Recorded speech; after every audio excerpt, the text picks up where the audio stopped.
छलावा है भाजपा का पसमानदा प्रेम। इमरान प्रतापगढ़ी उर्दू और हिंदी भाषाओं के मशहूर कवि हैं। इमरान प्रतापगढ़ी कांग्रेस के अल्पसंख्यक विभाग के अध्यक्ष भी हैं। उन्होंने बीजेपी के पसमानदा मुसलमानों को जोड़ने की कोशिशों को छलावा करार दिया है।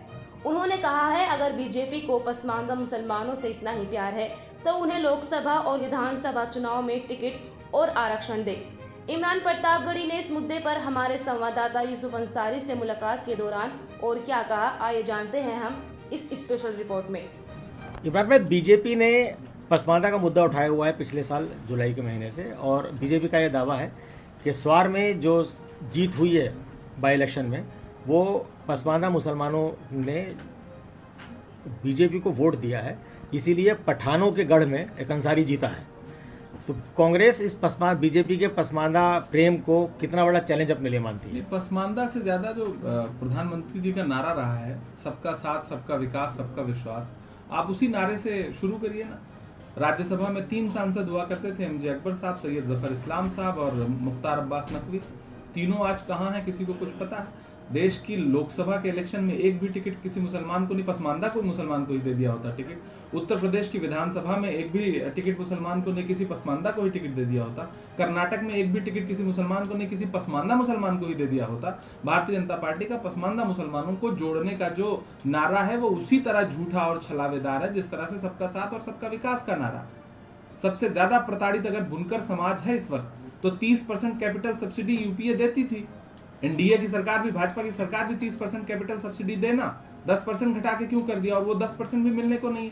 यौन मार्केट को बर्बाद कर दिया आपने। नेपाल के रास्ते चाइना का माल इंडिया में आकर के डंपिंग हो रहा है। पूरा बुनकर उद्योग तबाह हो गया। बुनकर उद्योग आप हटा दीजिए, हैंडलूम से बनने वाले वस्त्रों पर से जीएसटी हटाइए ना। दरअसल ये सरकार सिर्फ और सिर्फ लॉलीपॉप देती है, झुंझुना थमाती है और एक नारा उछालती है। स्वार का चुनाव पसमानदा को जोड़ने की कोशिशों का चुनाव नहीं था। जो बाई इलेक्शन जीते गए हैं, बाई इलेक्शन किस तरह से सरकारी दम पर जीते जाते हैं पूरा देश जानता है। कांग्रेस पसमानदा तबकात को अपने साथ जोड़ने के लिए क्या कदम उठा रही है? उनका मुद्दे किस तरह से उठ रहे हैं? देखिए, हमारे साथ पसमानदा के साथ साथ हर वर्ग पहले से है। हमारे ही लोग हैं, हमसे ही छिटक गए थे, हम उनको फिर से अपने में जोड़ने की कोशिश कर रहे हैं। हम सिर्फ काम गिना रहे हैं कि हमने क्या किया है। हम बता तो रहे ना, बुनकरों के लिए क्या नहीं किया कांग्रेस पार्टी ने। कांग्रेस पार्टी ने 30% कैपिटल सब्सिडी देकर के उस उद्योग को जिंदा रखा था। हमने पार्लियामेंट में, सबसे पहले मैंने पार्लियामेंट में उनकी आवाज उठाई, और उसके बाद आज मैं पूरे मुल्क में जा रहा हूं। मैं रांची गया, मैं मालेगांव गया, मैं इसके बाद भिवंडी जा रहा हूं, मैं चलकरंजी जा रहा हूं, मैं तिरची जा रहा हूं, मैं गुंटूर जा रहा हूं, मैं उत्तर प्रदेश के बनारस जाऊंगा, मैं मऊ में जाऊंगा, टांडा में जाऊंगा, मुबारकपुर में जाऊंगा, मवायमा में जाऊंगा, मैं देश के हर हिस्से में जाऊंगा, मैं भागलपुर में जाऊंगा, मैं मधुबनी में जाऊंगा। जहां भी बुनकर उद्योग है मैं उनके बीच में जाकर के, और ये बुनकर उद्योग किसी समाज का मसला नहीं है।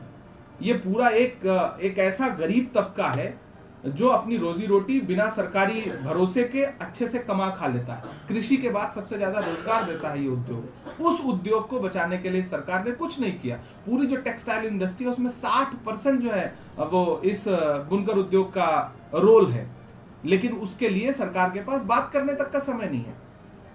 तो हम चाह रहे हैं कि सरकार उनकी आवाज सुने। हम उनकी आवाज सुनने के लिए उनके बीच में जाकर के उनकी समस्याएं उठा रहे हैं, और हजारों हजार लोग सभाओं में आ रहे हैं। हम भारत जोड़ो बुनकर सम्मेलन पूरे देश में कर रहे हैं, भारत जोड़ो बुनकर संवाद पूरे देश में कर रहे हैं, और हम तकरीबन 100 कार्यक्रम करेंगे।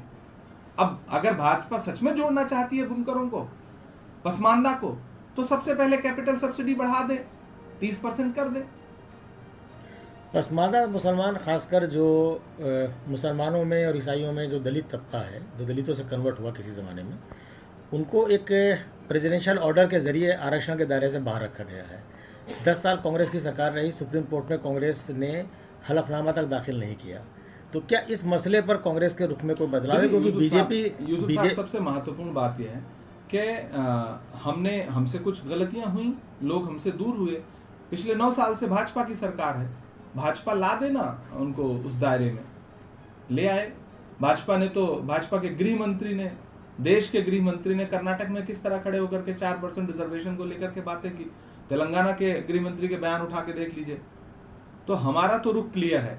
हम जिस तरह से लोगों को रोजगार दे करके उनको अपलिफ्ट करने की कोशिश करते हैं, हम उसको आगे जारी रखेंगे। और यूपीए की सरकार आती है 2024 में, तो आप ये देखेंगे कि बुनकर उद्योग किस तरह से फिर से फलेगा फूलेगा। शुक्रिया। अगर आपको हमारी ये इन्फॉर्मेशन अच्छी लगी तो हमारे चैनल को सब्सक्राइब करना ना भूलें।